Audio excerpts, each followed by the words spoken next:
welcome to Brew from the Bothy podcast. I hope you're all really well.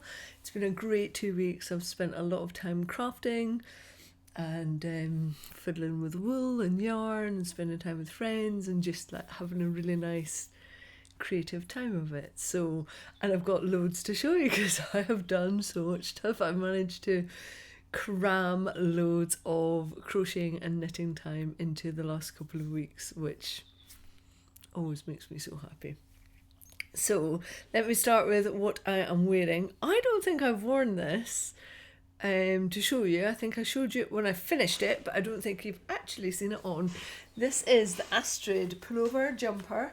It is a knitting for olive pattern, and I have done it in John Arbon Textiles Exmoor sock 4-ply, just to show that their sock yarn can actually be used for garments as well. Slightly longer at the back than it is at the front. Pretty happy with the fit. You know my bugbear. It's not too close up into my oxters. The arms aren't too baggy. I like reasonably well fitted clothes. If I was ever going to make this again, then I would maybe size up for it, but I'm happy enough to wear it. I think it looks really good. I also think it would look great over dresses. I wore it like that at Yarndale underneath, over the top of a denim dress with, what did I have on? Just like my knee-high brown boots. It was really comfy. It's a very easy way to wear the jumper. So yeah, I'm very happy with it, and I love, as with all of the natural tones of this wool, I love how the grey reads as grey, but you can see there are little darker bits in there, there are lighter bits in there. I can see loads of flyaway fibres, little guard hairs, everything. It's like proper woolly wool. And my ultra-sensitive skin can cope with it. That might change, but right now I can cope with it and I'm loving wearing it. It's very warm. Let me just show you. You can probably see through that quite nicely. I did it on quite an open gauge so that I didn't have a really heavy, dense jumper, and that aspect has also worked out really well. So Astrid jumper in John Arbon Textiles Exmoor sock yarn, and I think I can never get this right because there's a light grey and a dark grey. This is the darker grey, the new one. I think this is Mizzle and the lighter one is Drizzle. And if I've got that wrong, it's the other way around, and this is Drizzle and the lighter one is Mizzle. I think this is Mizzle. Love it, very toasty warm. It is chucking it down outside.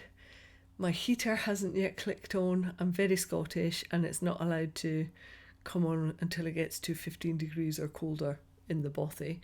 So jumpers, blankets, hot water bottles, and then only allowed heating if it gets really super chilly.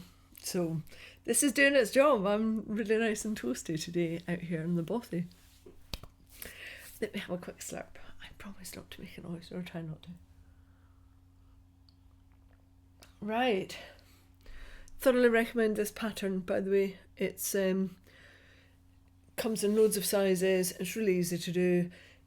It's a plain jumper, but has got enough aspects to it to make it interesting. And also you can see its glasses today. I'm hoping that we don't have too much reflection coming off of the window, but I need all the light coming in to be able to record. I'm really naughty for keeping my contact lenses in for too long. And so now I'm on a couple of days of glasses day to give my eyes a rest. So you get specs today. Right, what else have I been up to? Let me show you on my hooks, because I've made a load of progress on my Ducky Fuzz vest top, which is by Rosina at Zines and Roger, and I'm on panel number 2, which probably looks as large as panel number 1 did last time I recorded, so it's not going to take me very long to get this finished up now, hopefully. But let's show you the first panel with all my bits of yarn everywhere. That is done. I've done all of the shoulder shaping, underarm shaping, Let me just pop that there, see if I can show you up a little bit. So this is the front panel that you're seeing,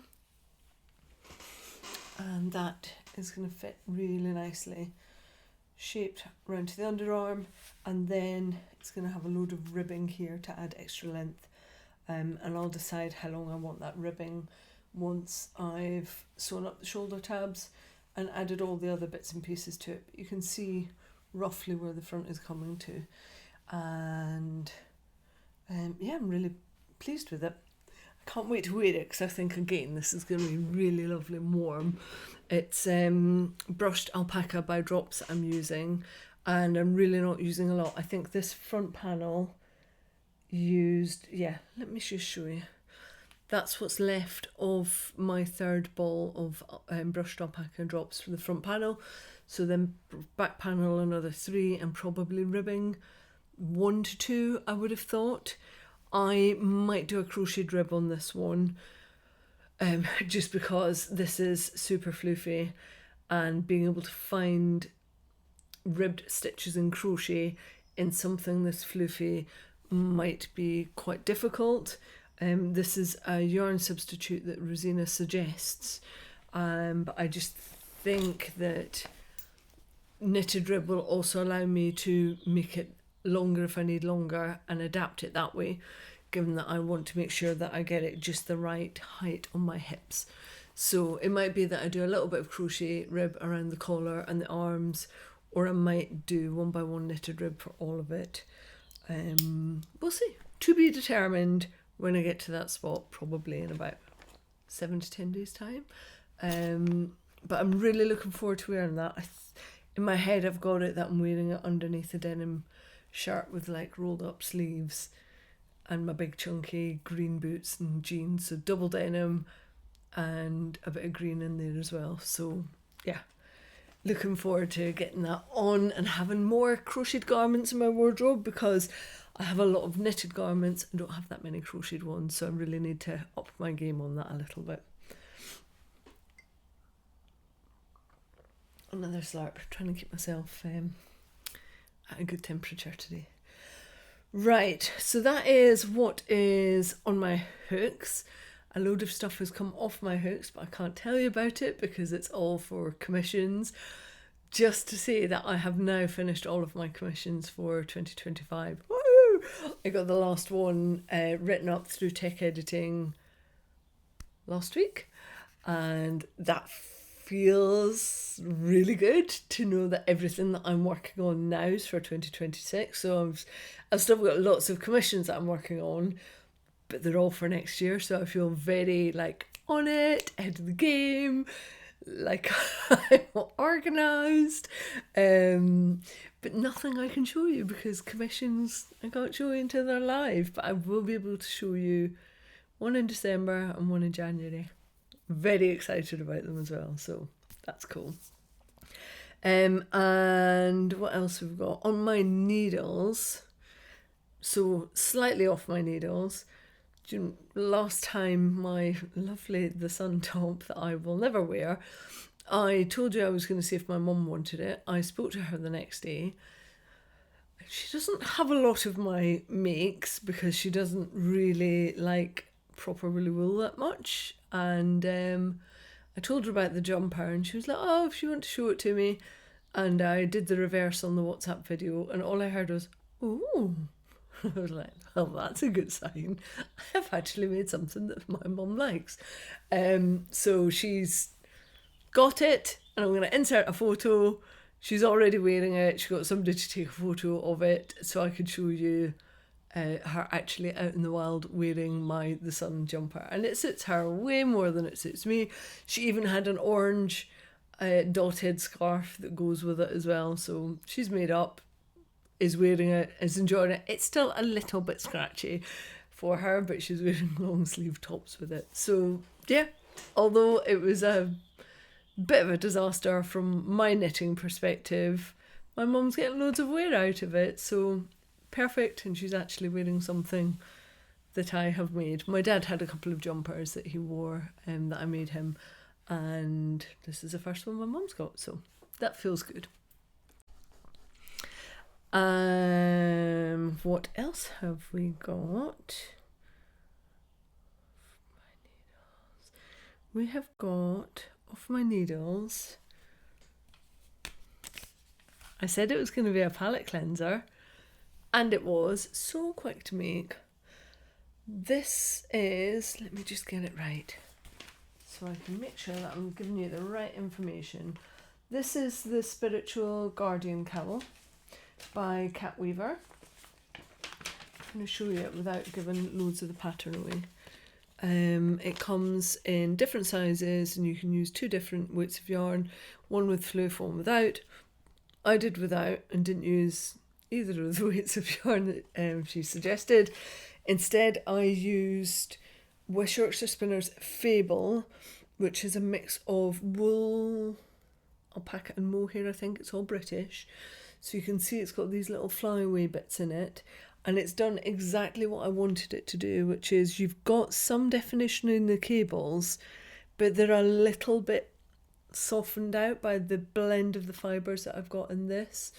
This used about 160 grams of Fable, which I think is 166 metres per 100 grams. So, what's that, Faye? Do the math.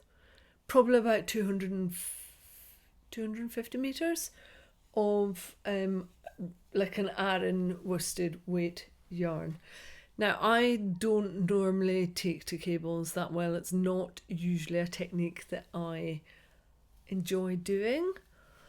But when I was at Yarndale with the John Arbon lot, Sonia was there working on a cable jumper and she was just doing it with such ease and the cables looked beautiful. And she was able to rip back a section if she thought it didn't look right and do it back up. And I just sat watching her thinking, maybe that's a skill that I should develop because I really love the look of cables and I love the wear of cables. I just haven't really enjoyed the process. So I found a couple of things that worked really well for my brain that I want to share with you in case you also want to tackle cables or you haven't tackled them yet and you fancy it but you're not quite sure. First things first is that I always find it easier to colour in the cable charts because my brain won't read. I won't show you all, I'll show you little. You're not going to pick the pattern up from what I'm going to show you.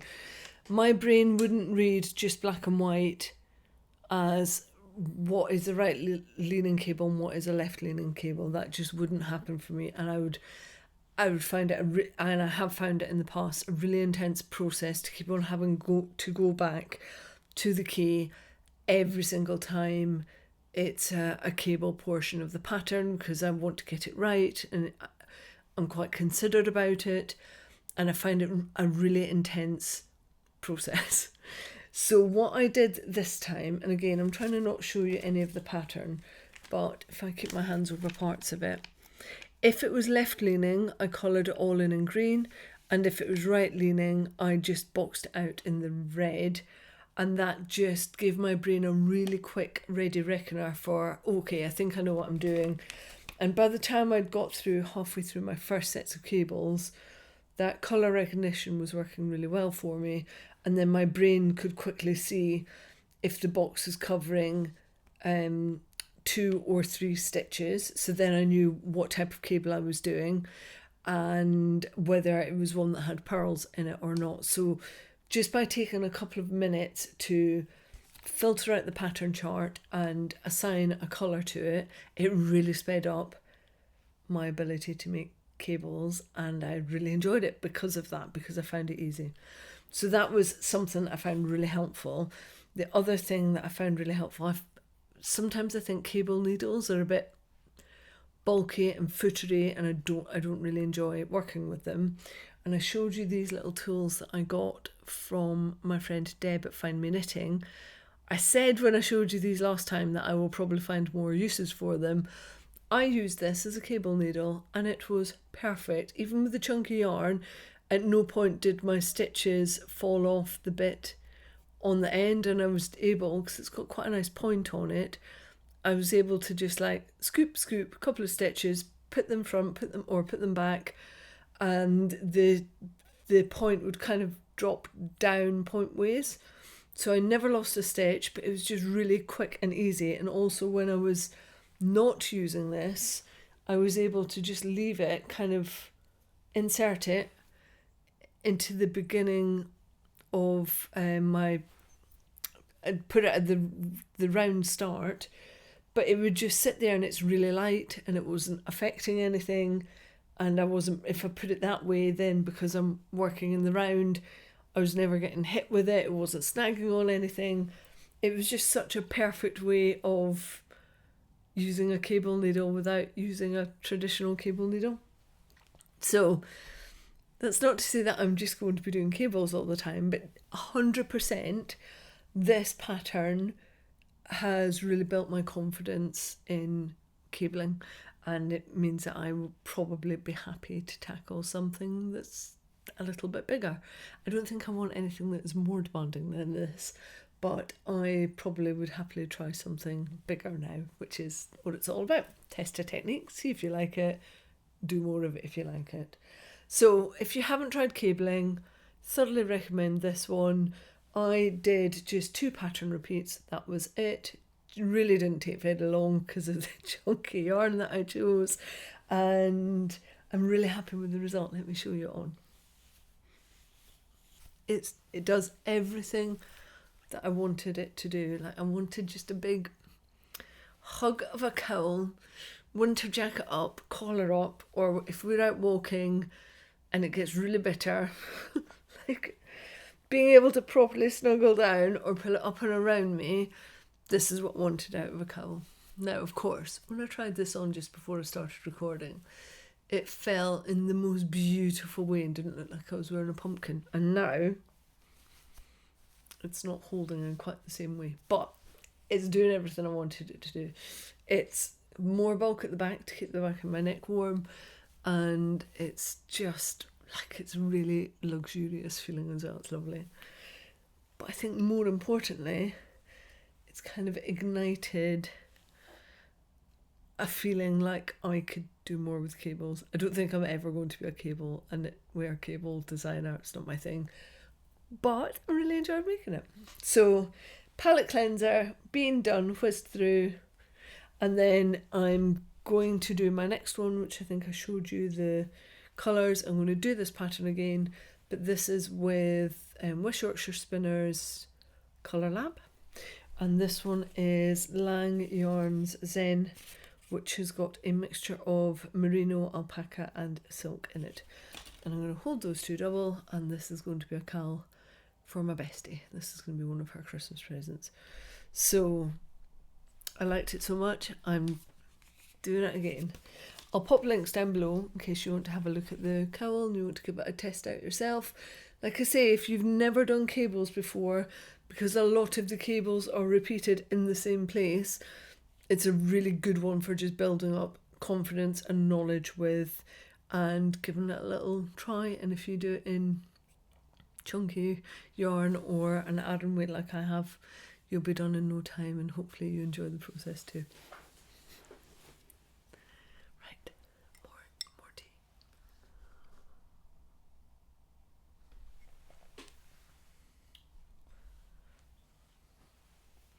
So then on my needles, let me show you. Oh, it's heavy. I put the book in here. On my needles is my Rehe jumper, which is this one on the front of the book. It's in Lakeside Stitches. You can only get it in this book, so you'd have to get hard copy.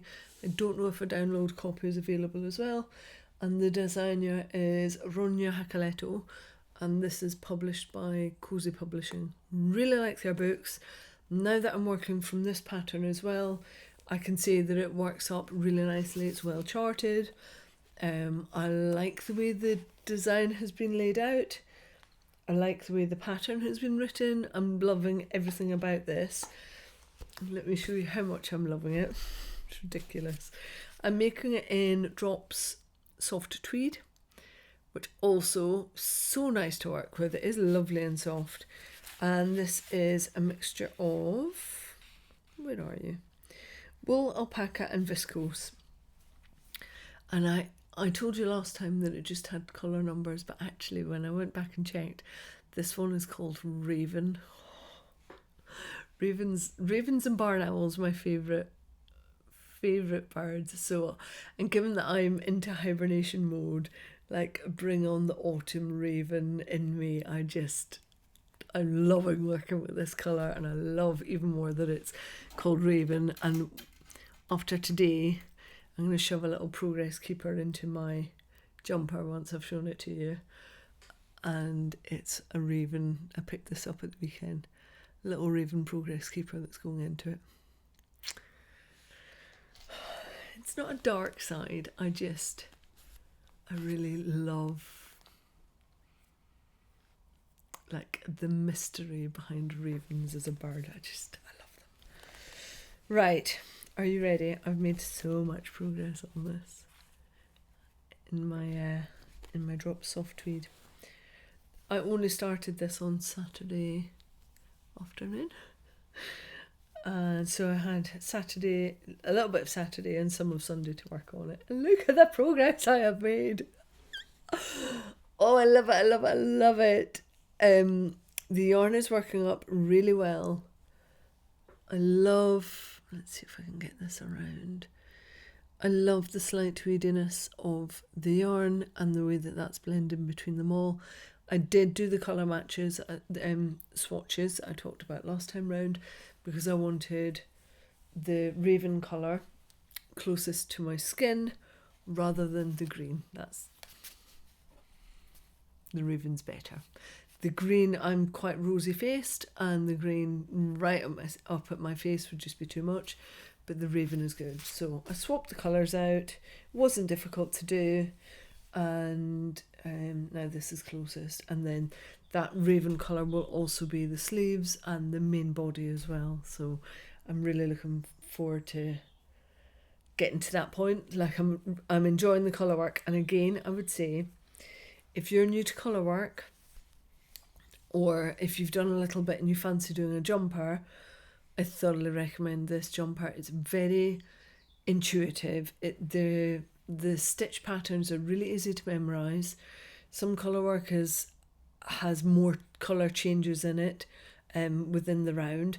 This one is really quite easy to do, and it's easy to see the pattern build as well and how you're doing it. It's only 3 colours, and the point at which you have got the next section I'm going into, you're using all 3 colours in a couple of the rounds, but by the time you get to that point you should be very used to doing 2 colour rounds in colour work.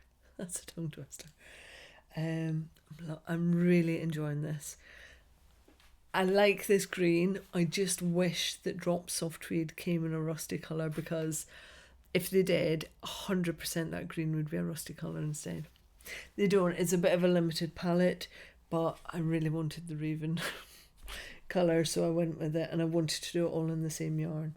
It's working out really nicely. I have quite an open gauge on this. I hit gauge, but I'm using a lighter DK in it, and it calls for an Aran, but I've never got any issues with that, because again, I would rather have a slightly more open texture jumper to get my temperature right, and I'm not seeing any issues in the fabric for having done that.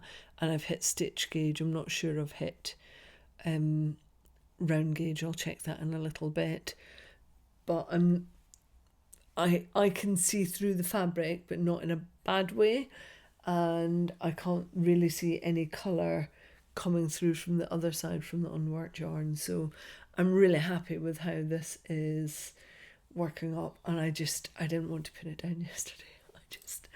I wanted to knit all day long. We had a couple of hours where we were both in the living room, and Matthew was playing Zelda, and I was backseat driver in Zelda.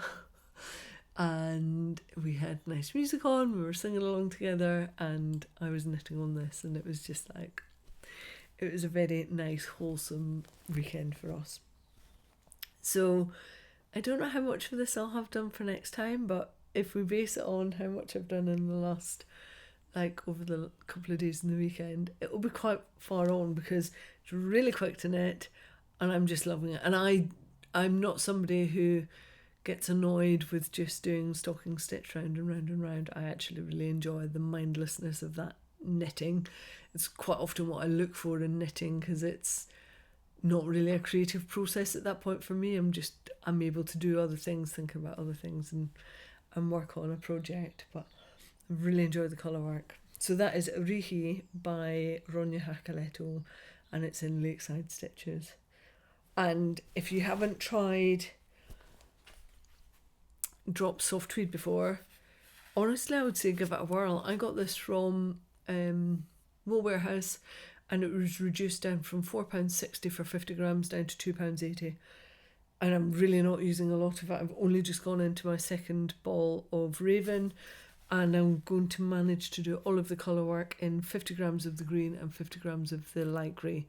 So it's going really far, and I wouldn't like to hazard a guess, probably the whole jumper is going to cost me maybe £25 or less, which is a bit of a steal given that I think I might make it quite long. Again, we'll see. It's top down, so I can just keep on going until I make sure it's at the perfect length I want. Yeah, so that is that. Let's boop that away. So in the last 2 weeks, I also went away and had a nice weekend with a load of friends. We stayed in a beautiful old converted barn property, which is by the National Trust, and it had 3 bedrooms. You could have slept 6 people in it easily, and it was massive and such a good deal. So if you're looking for accommodation in the UK, you want 3 nights or more, honestly have a look at National Trust, because they're in beautiful locations. Ours was down by Telford. Went and had a little day trip into Bridgenorth, and then on the way back up we went to the Staffordshire Yarn Show, which is a new yarn show which is run by the same people that did Buxton and Bakewell Wool Gathering. So this is Staffordshire Wool Gathering is the official name, I think, of the yarn show. First time it's been run, didn't quite know what to expect. I knew it was in a showground, and I thought it would be like Yarndale Showground, which is essentially a cattle market with open sides on rough ground that smells of sheep and poo and pee. But this wasn't. It was a bit more like Wonder Wool Wales, if anybody knows that as a frame of reference. It was in a closed building. The difference between it and Wonder Wool Wales is that Staffordshire County Showground has heating inside. So it was roasty toasty warm in there. I expected it to be freezing cold, and we were all like, Charlie and I were like, flaming no, it's too hot. Like, how many layers can we take off? It was just lovely, not at all what we expected. Really nice mix of vendors. It looked like it was one that could grow as well. I was busy having fun with friends, not really thinking about podcasting, so I didn't take loads of video.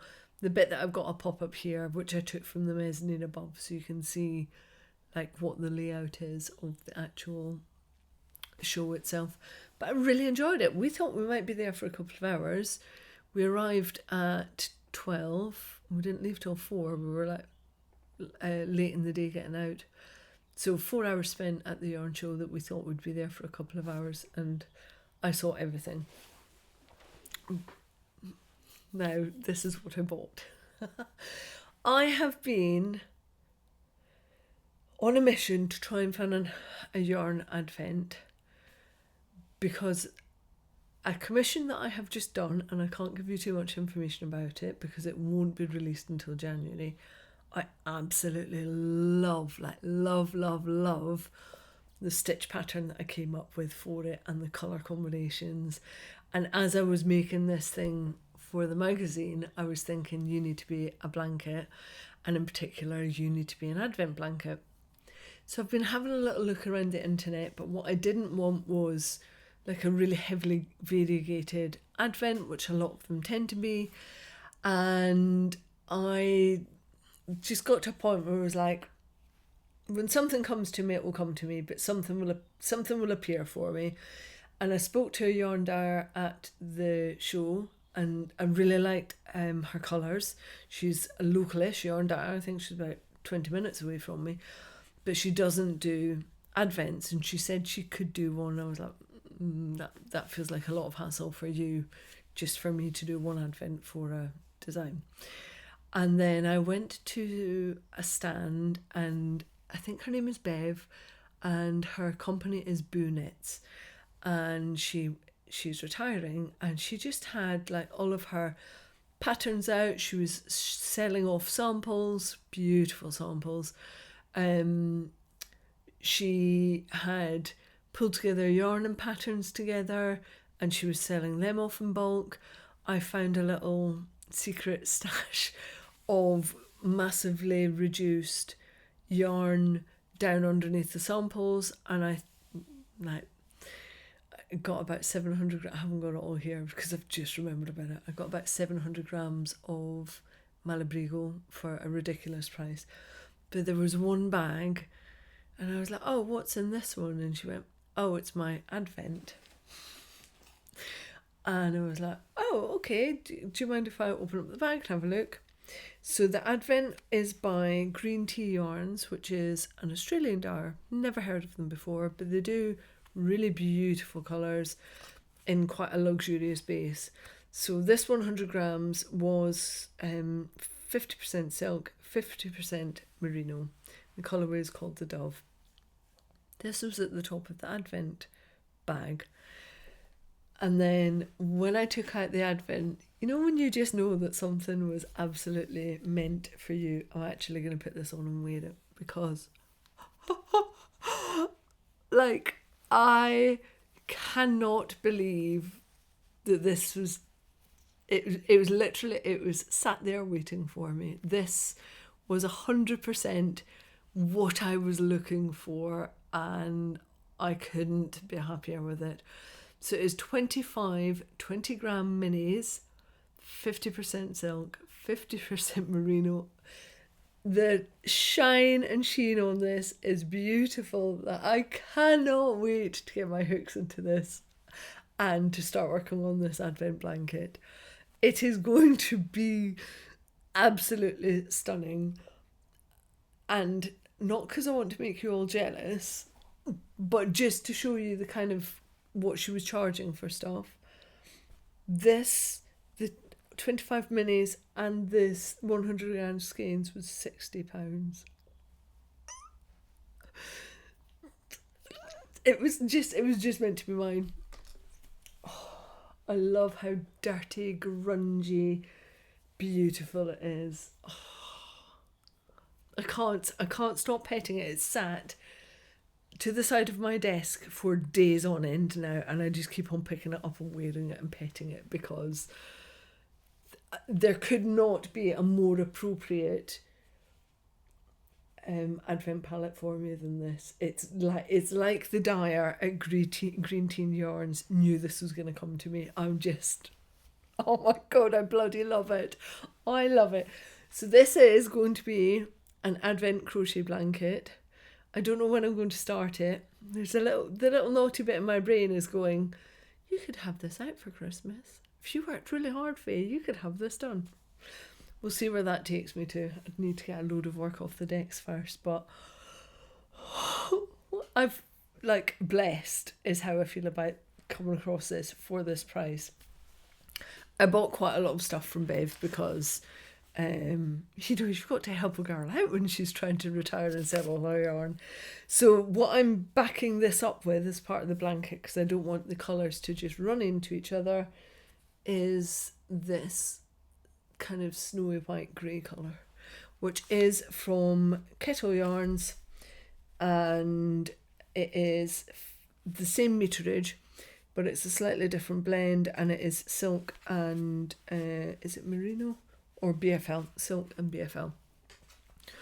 So I've got 3 of them, which means I have to make it work with 3 of these and all of those minis, because I can't get more. That's it. I will make it work. Just once more, because what? Like, if there was just a little dangle of rust in there, deep, dark, dirty rust. I could be a little bit happier with it, but that is absolutely a Fay lineup of colour up there. Love it. So that came in, and there's the big bag that I haven't forgotten to come and bring and show you. I'll show you that at another point. But yeah, I'm just over the moon with those colours. So I think that is everything that's been incoming. I mentioned at the top end of the podcast that this one's going to be called Hibernation Stations, because I've spent years thinking that I should be like on it all year round, massively productive. And I read a book a few years back called Wintering. I think the author is Catherine May. I know lots of people will be familiar with it. It was one of the books that was read out, passages were read out on Radio 4, I think.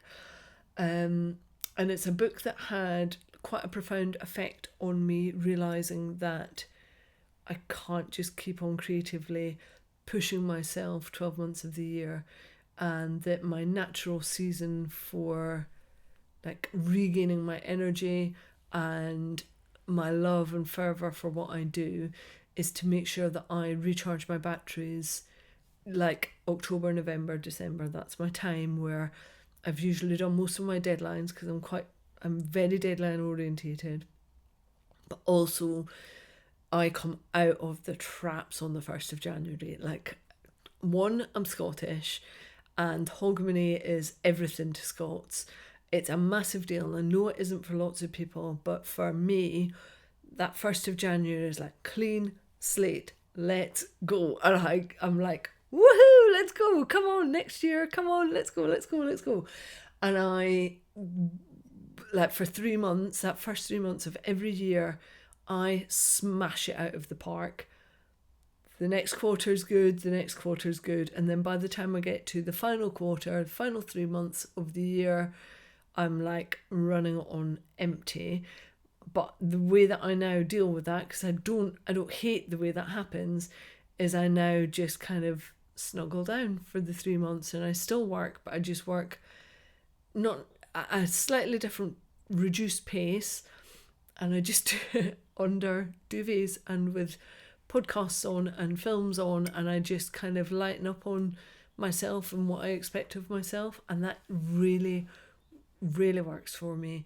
Like I say, it's taken me years to get to that point, to understand that if I don't winter, then I can't spring, summer, autumn as well as I want to, when I've got all of that energy and it's sat there. I need to recoup the reserves and spend time in the kitchen, cooking nice food, doing all the bits and pieces that I love, getting ready for winter. Literally, if I could close the doors and not see people for 3 months, I think I would do it.